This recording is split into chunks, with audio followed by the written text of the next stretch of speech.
Hi there, everyone. Thank you so much for joining us today for our virtual Meet the Experts session. My name's Morna, and I'm part of the My World of Work Live team with Skills Development Scotland. Skills Development Scotland is the national skills agency, and My World of Work Live is all about helping you to understand future careers and what skills they might need.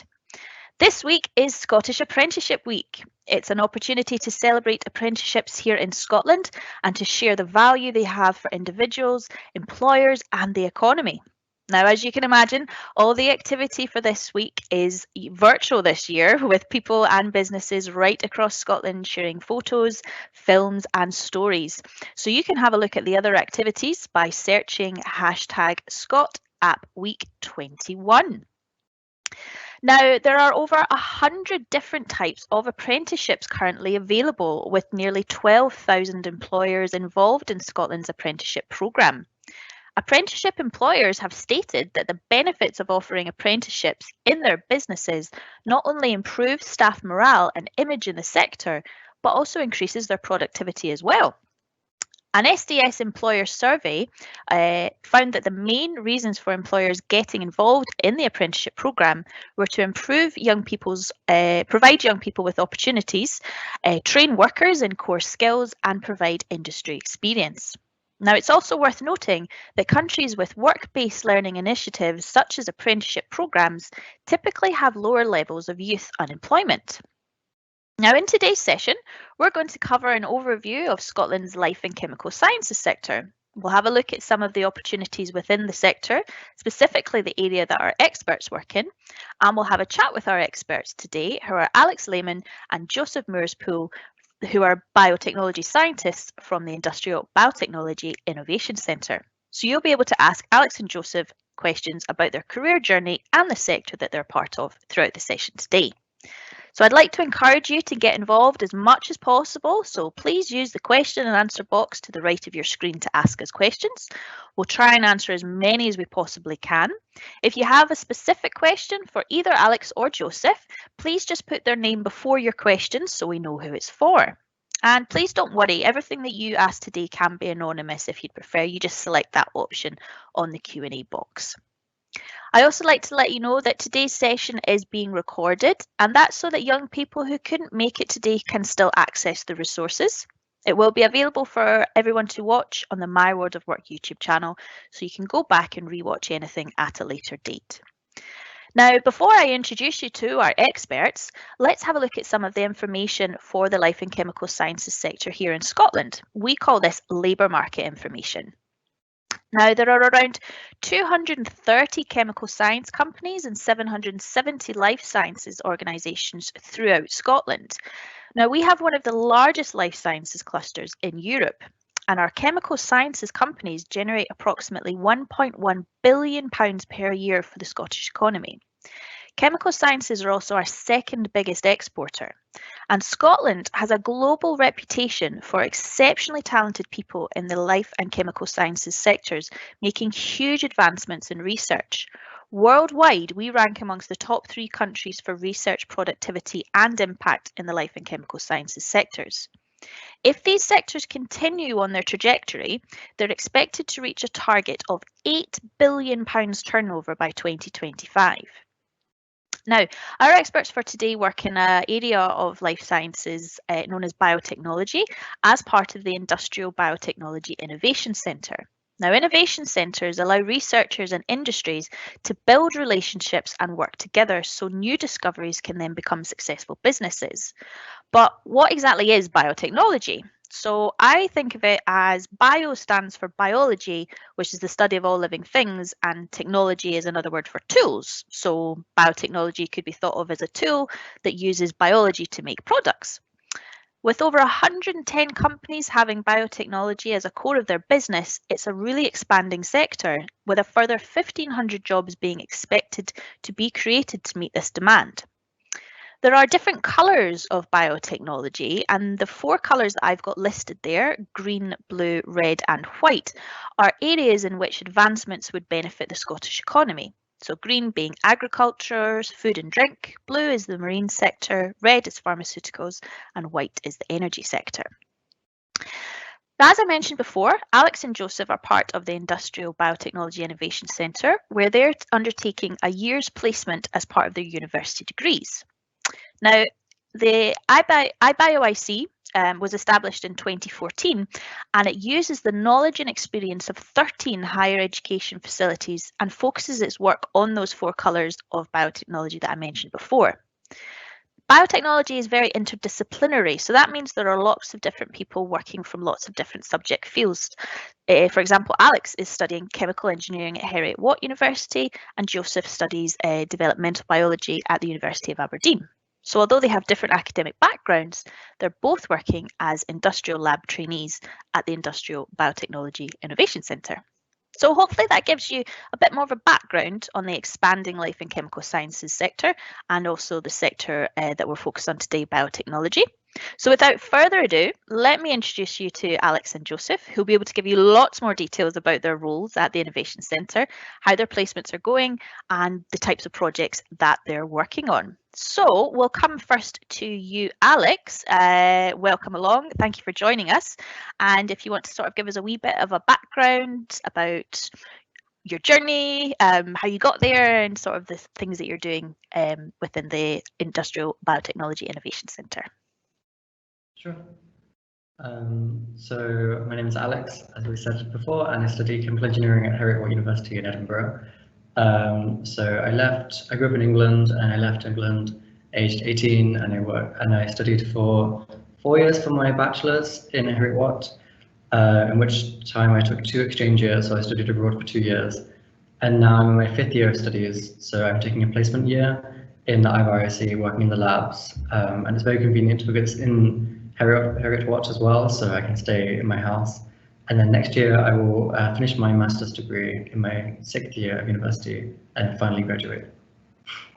Excellent. So you've had a bit of a journey so far, but you've been up here in Scotland for a wee while, so that's good. That's good. Well, we'll come back to you in a few minutes there, Alex. We'll pop over and have a little chat with Joseph. So lovely to have you alongside with us here today, Joseph. Appreciate you taking the time. That's quite right. Good to be here. Happy to help. So can you kind of tell us a little bit about who you are, your journey, and everything within IBioIC to sort of give us a little starter? Yes, certainly. So my story is a little bit different from Alex. While I was also born in England, I moved up to Scotland when I was much younger. I was only about 4 years old, I think, maybe 3.5. So I went through primary school, secondary school, all the rest in Scotland, and then went to Aberdeen University to do my bachelor's degree. So that's in developmental biology, which might sound like it's, developing new processes or something like that. It's actually like human development. So the development of human life, as you might think, from like conception all the way through to, the late stages of pregnancy. So a little bit different, a little bit outside of what IBioIC normally does, but I love it. So yeah, very happy with it. Excellent. Yes, sorry, go on. No, sorry, I interrupted you there. I was like, that sounds fascinating so far. No, it's good that, as we said, it's quite interdisciplinary. So it's the fact that you and Alex have completely different backgrounds, but you're managing to sort of come together and work in the same sector, which is really good. So we've actually already got some questions coming in. So what I'll do is just sort of dive right in with one of them here. Joseph, what made you want to get into this area of work? Well, ever since I was about 10 or 12, I knew I wanted to do something in biology. Wasn't quite sure what yet at that point, but I got into secondary school and suddenly you've got science classes for the first time, and you're just like, okay, wow, this is incredible. I want to see where this goes and do it even further. And as I got older, I realized that I wanted to stray towards like the industrial side of things, make things that are useful to people in everyday life. And biotechnology is one of those fields that's so up and coming. It's so cutting edge that when you're at the forefront of everything, you get to see all these incredible things that you would normally get to see, the general public wouldn't be able to see. And so really what made me want to get into that was I wanted a taste of that kind of innovation, if you like, just to see what, we're capable of. If that makes sense. Yeah. No, that totally does make sense. And actually that touches on another question actually that we had there is like, what is the importance of biotechnology? So I think the fact that you've kind of alluded to it there as well, just being like what were possible and what the potential is for it, and it does seem to sort of cover a whole load of different areas. That's fantastic. So I'll come back to you, Alex, if that's all right, because the question that I put to Joseph, it was for both of you. The students or pupils have asked. So Alex, what was it that made you want to get into this area of work then?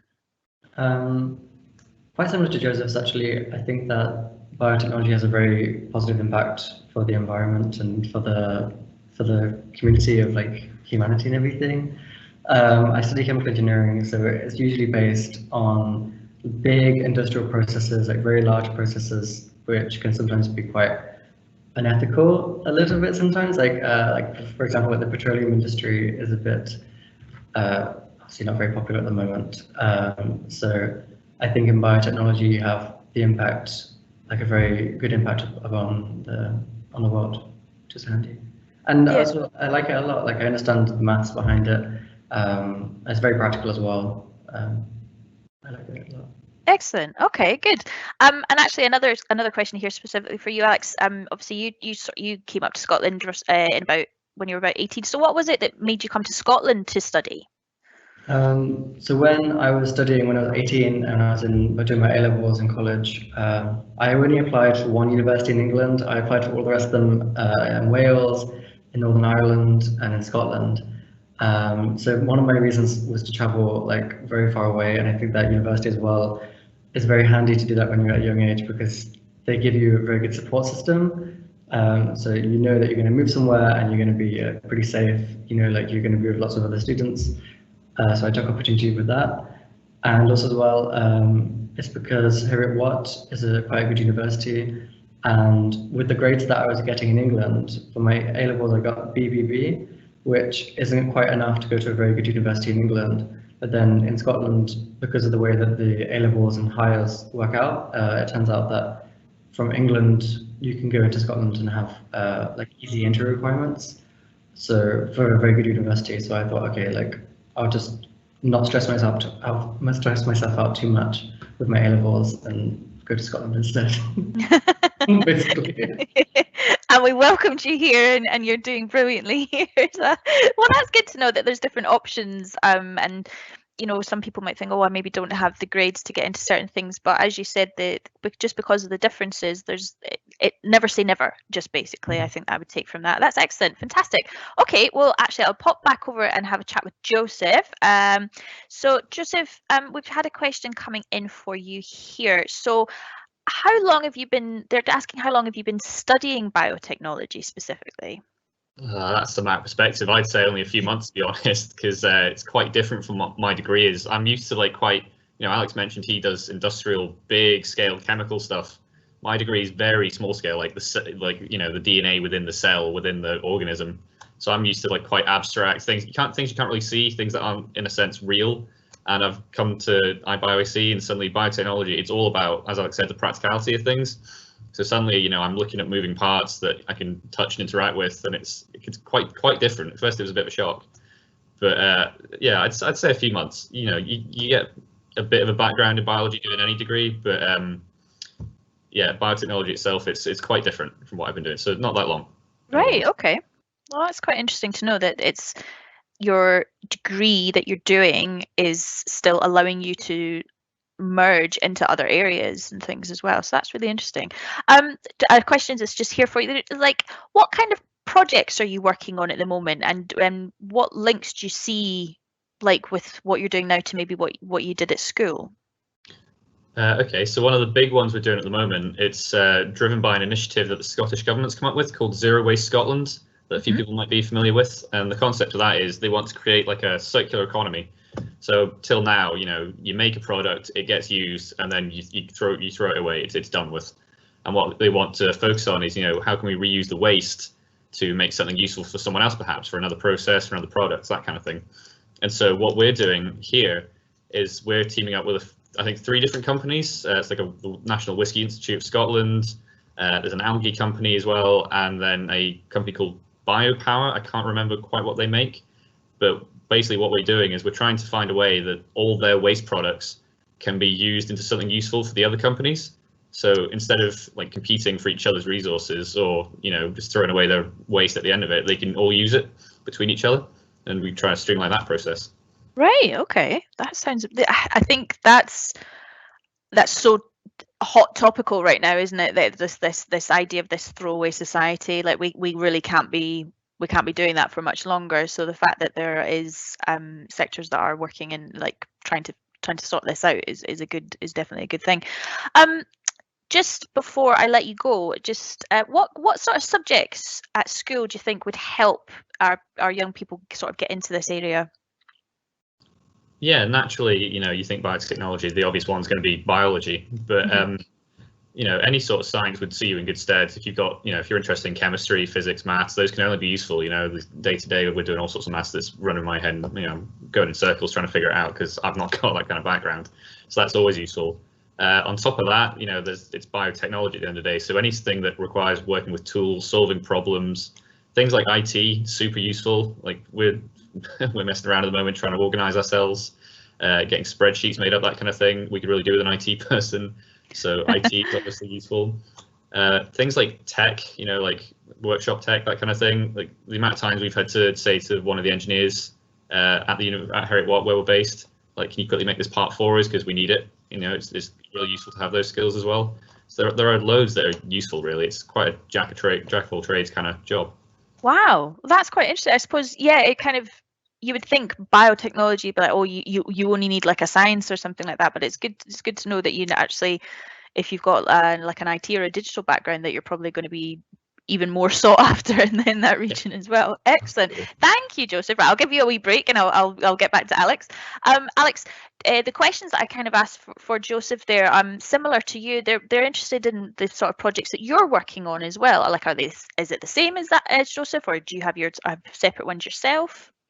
With the management of our team, we have kind of a split in the middle. So I work more on the fermentation aspect of the processes, and Joseph works on downstream, which is like the downstream is like processing the products of the reaction. But actually, because we're quite a small team, we do bleed over quite a lot. So we will help each other on a lot of the same projects. So the Zero Waste Scotland project we're both working on, but in different aspects. But another project which I'm working on in our team is to do with like mobile phone batteries. So at the moment they're very difficult to recycle because you have like a lot of mix of components in them. You've got a big mix of metals, and you can't really extract that very well or easily. So you can use a microorganism to digest a component of that and extract the component, and then you can process that, and it's a way to recycle them more easily without giving too much confidential information away. Wow, that's amazing.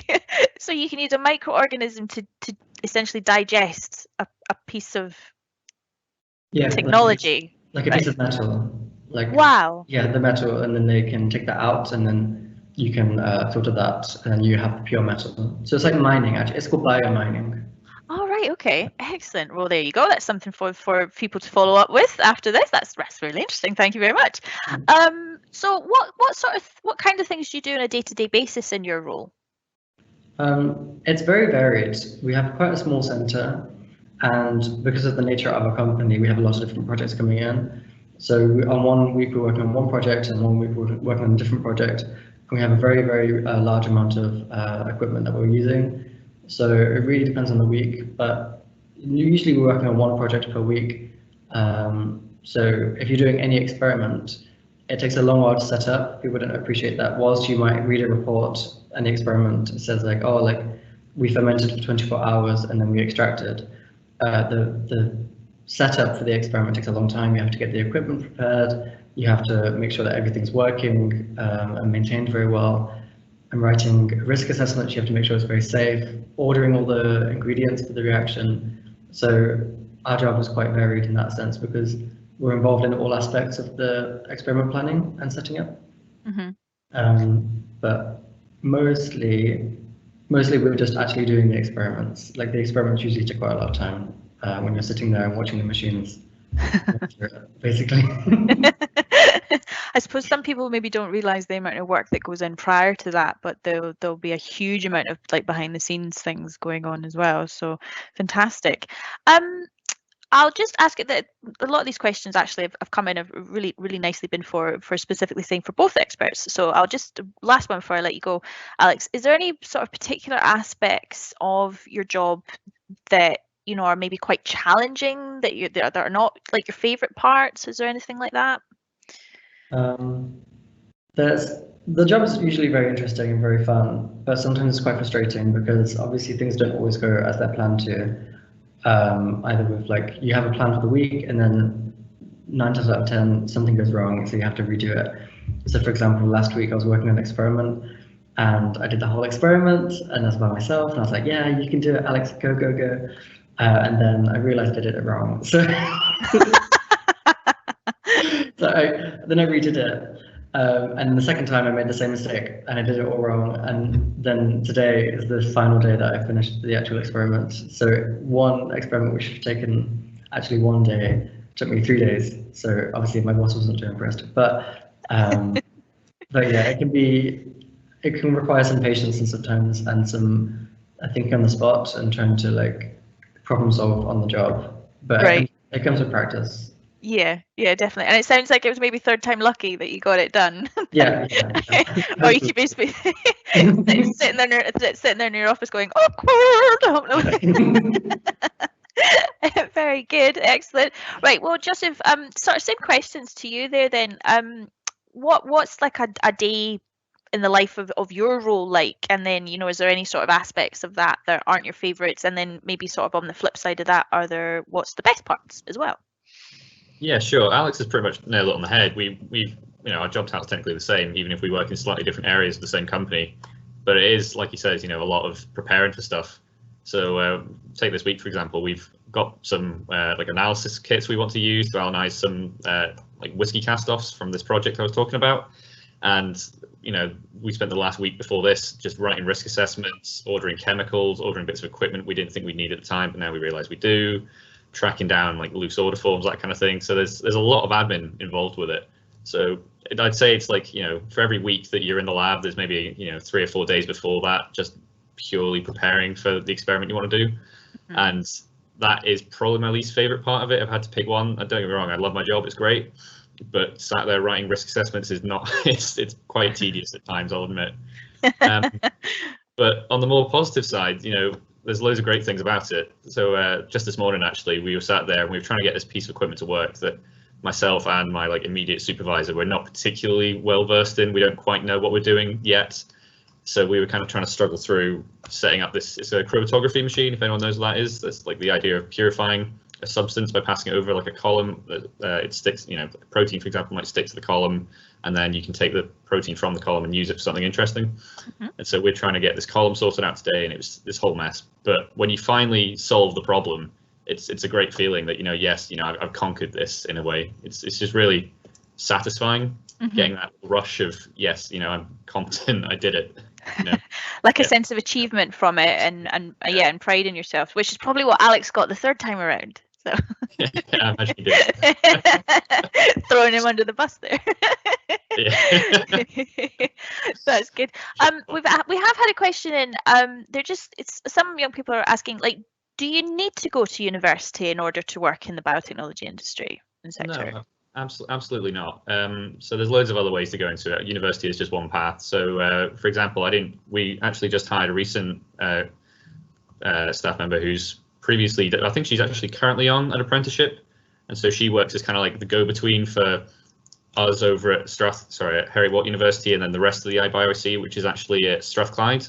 And so, right. If we need to converse with them or we need something from them, then she's our contact, really. She's our go-between, and she's doing an apprenticeship at college somewhere. I'm not entirely sure because I've not had the pleasure of meeting her yet, but that's another one path you can go through. So I've heard people also doing like is it called HNC? Is that right? Yeah, I think actually there's an HND actually HND. with IBioIC that individuals from, I think it's Clyde and Forth Valley colleges. So Glasgow Clyde College and Forth Valley, for industrial biotech students that are doing the thing there, they can do some placements with IBioIC, just from sort of the chat that I've been having with people there as well. So that's really good to know that it's not one and you're done. Like, you have to have a university degree to get in here, and I think that's something that's so positive about, especially to do with Apprenticeship Week. This is what we're trying to say is there's never a door that's closed, as it were. Like, there's plenty of opportunities and routes in. So that's excellent to know. I'll just ask you one just before you go. Do you have to work weekends? And other questions come through. I haven't had to yet. Everyone you'll ever meet that's worked in a lab will tell you some, horror story where they were into like 1 a.m. doing some project or whatever. But thankfully, we've not had to do that yet. I doubt we will, to be honest, because they're quite good. They might actually stay like an hour late or come in an hour early some mornings, but very rarely you'll end up working weekends, especially with some projects. Often you can start a fermentation cycle up, for example, and just leave it over the weekend. And we've actually got quite a good little thing where there's a lot of emphasis, especially with COVID, for like remote access to lab equipment. So for a lot of the tech we've got like webcams and remote control we can set up. So I could be sat at home right now and have something else on one screen, and then on the other screen have my experiment in the lab 20 miles away. And if something goes wrong, I can just stop it, or I can set it going again, that kind of thing. So there's less and less reasons to ever come in on a weekend. It's not as hectic as some people might think. Right. Okay. Well, that's actually quite interesting that there's also that technology aspect part to it as well. So excellent. Very good. Right. I'll give you a wee break now, Joseph. Thank you so much. Right. Alex, just a nice question here. Is there any sort of piece of advice that you would give to your younger self, sort of thinking about what you wanted to do? I think for me, I was lucky because the subject that I chose was something that I enjoyed and which was employable. Not employable, but like high employability rates. But I think I would give any advice to myself, like in school and like during my A-levels and things, with the choices that you make and the choices that you have for your education, just choose something that you enjoy, because if you don't enjoy it, then you're going to spend your whole time working towards a career that you're not really feeling passionate towards. A lot of people, for example, I feel sorry for people that are going to work studying like art, for example, which is less employable than engineering argumentally.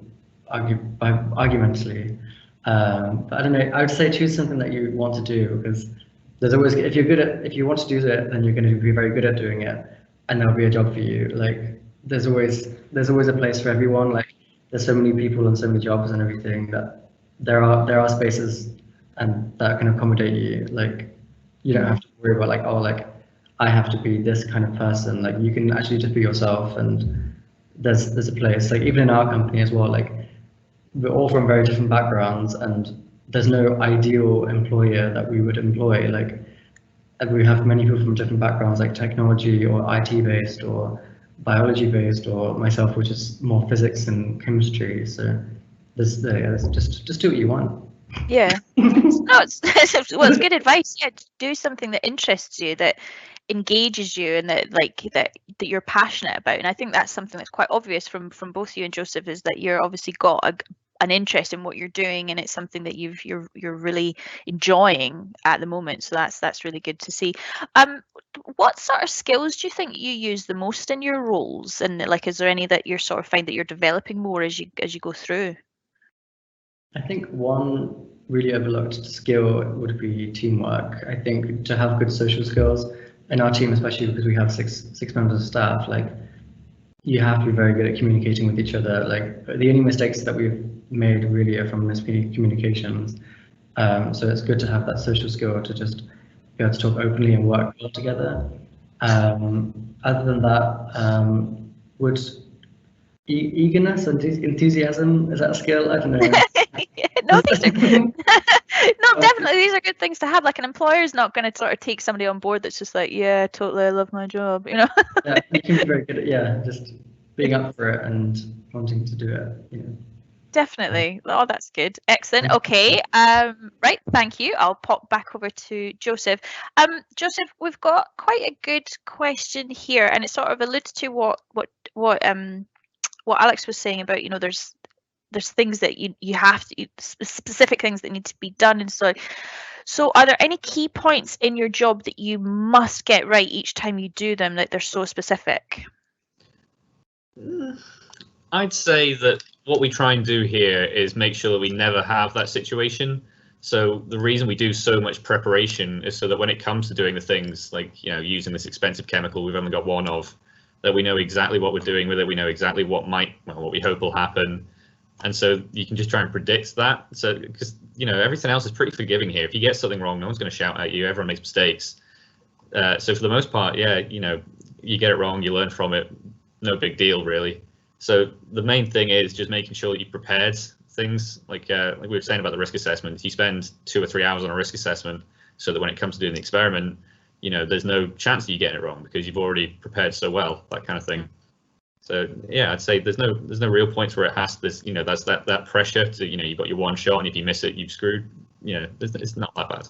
That's good to know, because I think maybe sometimes, especially with sciences, people get this idea that it's it's so technical and lab coats and everything like that, and it has to be specific, and if it's not done perfectly, then it's the end of the world. So, and I think, as you say, we're all human, we make mistakes. So, and what's the best way to learn is to make a mistake. So, why do we fall? So we can get back up again, sort of thing. So there we go. But that's really good to know. That's good advice. I mean, obviously, you don't need to give us the exact amount here, but we have had a question about, is the pay good? I can't complain personally, but I'm a man of humble possessions, so I don't have exquisitely expensive taste. So I'm happy with what I'm earning. Yeah, I mean, I wouldn't, if someone's wondering if science is the way you're going to get rich, it's not that kind of field. You look at science, not everyone's going to find a cure for cancer and make £1 bazillion selling the patent. At the end of the day, you do it because you care about it.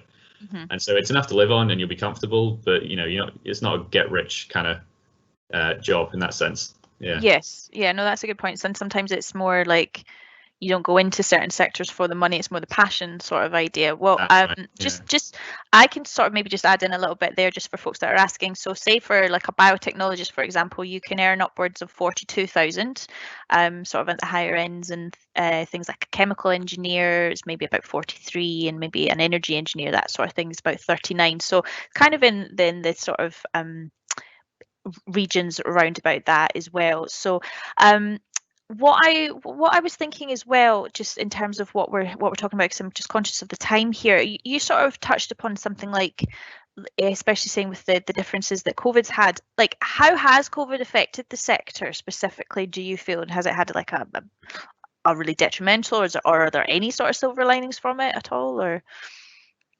Yeah, there's definitely some silver linings. I mean, at first, I guess with any industry, it was chaos. I mean, I wasn't here at the time, but back in March, apparently everyone was just told, right, this pandemic's going to happen. You've just got to pack up and leave. Like, no matter what experiment you're at the moment, you just got to go. So a lot of stuff was left half done. Obviously, the companies aren't making as much money because experiments aren't being performed, projects aren't being completed, that kind of thing. But as we've gone on in the years since, things have got much, much better.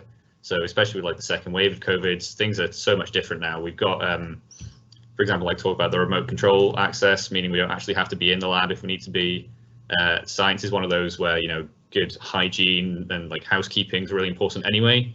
So that's not really changed that much. There's a couple extra bottles of sanitizer lying around, and we've got to wear a face mask in the lab. But when you're already wearing like gloves and lab coat and goggles and all the rest, you don't really notice it because it's one of the 12 things you've already got on anyway.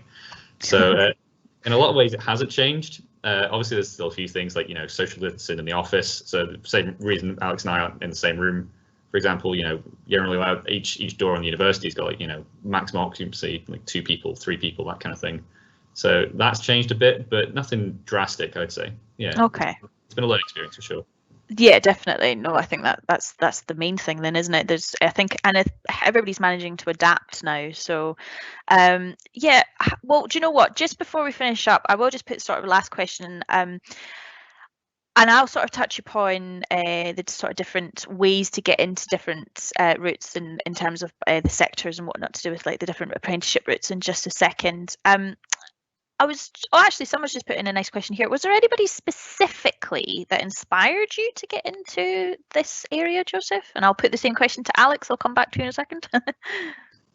I would say a person specifically. There's a lot. I mean, no, not a specific person, but I watched a lot of like like House or Grey's Anatomy or like Casualty, that kind of medical dramas, things like that. And I was like, okay, yeah, white coat. I like I like how that looks. I want to go into science, that kind of thing. But other than that, I guess, my close group of friends at school, we were all kind of the same opinion. We knew, we've changed our ways since then. But at the time, we were like, yeah, science, let's go into that. That'd be fun. So I guess we kind of fed off each other's enthusiasm for the subject and for the sector. So I guess credit to them, if anyone. Good, excellent. So it's nice to sort of have like-minded conversations with people like that. Excellent. Okay, Alex. Sort of same question to you. Was there anybody that inspired you, sort of, to take the route that you've gone down now? Yeah, it's so bizarre. I don't think I've ever had like a role model that's been a chemical engineer per se. Yeah, no, not really a person in particular. One thing I did like was the opportunities. So I looked at the opportunities of studying and for this career path, and I thought, okay, because when I was applying for university, it was when Brexit was announced. So I thought, like, okay, like I kind of want a course that's going to get me in good stead to be able to like move to Europe. So yeah, so that kind of spurred me on, and that kind of desire to like better myself in that way. But yeah, not a particular person actually. Well, that's fine. Just maybe to finish up specifically, and again, I'll put this to both of you because you might have sort of different opinions on it. Biotech, like, why is biotechnology so important? And that can be like now, in the future, like in your opinion, what's the benefit of it? Why is it so important? I think the whole industry, or like the whole economy, is based on finite resources, so using fossil fuels. And I think that bioeconomy and biotechnology is one of the best ways that we know to be able to sustain the way that we live and keep the development, which is obviously important. Like I love all the luxuries that we have, like fuel in our cars, for example. I think biotechnology allows us to have those luxuries or the things that we're used to, like technology, in a way that's sustainable, like in a way that we can keep for a long time. Like we're not worried that the oil is going to run out, for example. We know that we've got like that as a standard of living. Like there's no, yeah, it's just more sustainable, and that gives me comfort. So it's like the sustainability route to sort of make improvements there. That's really good. Do you think there's like any specific changes in the current science curriculums then that might help prepare students for like a biotechnology role? What was that, sorry?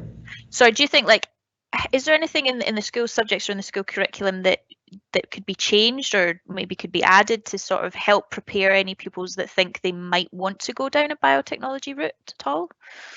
I think it is becoming more of a well-known subject. I think that's the thing. It's not very well exposed, especially when I was in school. I didn't really know about biotechnology. I only really knew about it once I studied in university. Before then, it wasn't even an option on the table for me. So I think just the awareness that it does exist, and I think obviously as the sector grows, it will become more common knowledge. So like biodiesel, for example, will become just things that people just talk about generally. So I think it's just the awareness. I think the curriculum is quite good. It's quite broad, which is what it should be in school. But yeah, they should be more aware of like the actual current topics. Right. Well, that's good to know. So maybe just sort of raising its awareness and its importance there. Fantastic. Right. Well, I'll let you go, Alex. So we'll just finish up there with Joseph. Like, sort of in your opinion, then, similar vein to what we've just been saying to Alex. Like, your thoughts on biotechnology. Like, if you were going to say, like, sell it to the people that are viewing at the moment, it is so important. Why? Well, I mean, it's absolutely the future, in my opinion. That the best human condition requires us to try and get better at things. We're never satisfied with things as they are, and we're constantly evolving as a society to try and make things better.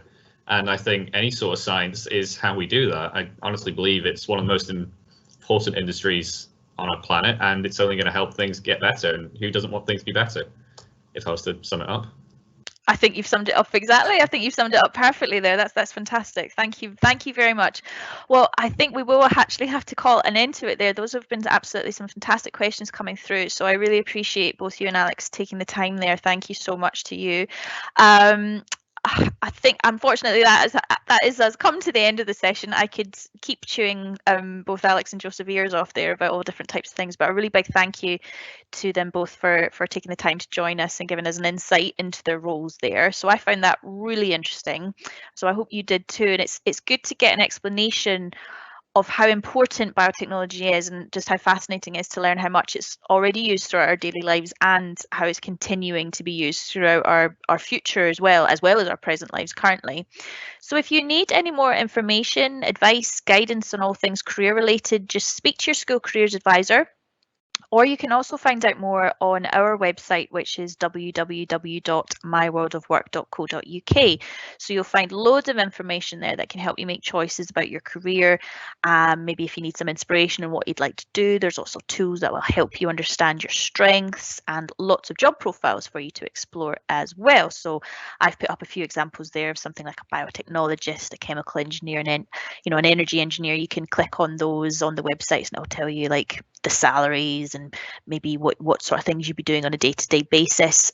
If you want to learn any more about Scotland's sectors or how to get into the areas of work, check out the apprenticeship website, apprenticeships.scot. So as we heard, biotechnology is a really, really vast area with loads of potential opportunities coming up, and we'll be needing even more individuals to fill those roles and skills gaps. And as we heard, university is not the only route to take. So there are many different opportunities. Apprenticeships within the biotechnology sector itself have grown by 40%. So you can do a foundation apprenticeship. That's something that you do whilst you're still at school. So you have an opportunity to maybe a couple of afternoons a week, you would go out to an employer and you would be working whilst you're still learning at school. A modern apprenticeship, you get a real job with a real employer earning real money. It's an absolutely fantastic opportunity, and you can do graduate apprenticeships as well. So I've just got some examples here of some apprenticeships within the life and chemical sciences sector. So there's a foundation apprenticeship in scientific technologies. Now that is an excellent way to start a career learning about the benefits of STEM, so science, technology, engineering and maths, and how it can expand your professional development and potential. So I'm pretty sure that if you were to go and apply for a position within something like a biotechnology role, like Alex and Joseph, and you had an apprenticeship like that, would be an excellent, stand you in really good stead. A modern apprenticeship in something like industrial applications, you would learn about specialist manufacturing techniques across a number of sectors, also including life sciences. You can also do a modern apprenticeship in life science and related scientific industries. So if you're maybe interested in healthcare and research, you could be contributing to Scotland's continuing advancement in the medical research field. Maybe something like pharmacy services, because remember we were talking about biotechnology being part of one of the colours in that was pharmaceuticals. So you might end up committing more development to Scotland's medical future, or even something like a modern apprentice in sustainable resource management. So both Joseph and Alex, as they were saying, they're working on the circular economy at the moment. So that sort of apprentice would be for people looking for a role in continuous innovative improvement in our waste management and our recycling industry. So it's really important as we've heard today. So as I mentioned at the beginning of this session, it's been recorded, so you can view it as many times as you want to at a later date, and also have a look at the list of future sessions that are coming up over the next few months as well. I hope you can join us for some of them. So finally, all it's left for me to say is thank you, a massive thank you to both Alex and Joseph for joining us today, and to you all for joining us on this session today. I hope you enjoyed it. Take care and have a wonderful rest of your day. Thank you. Bye.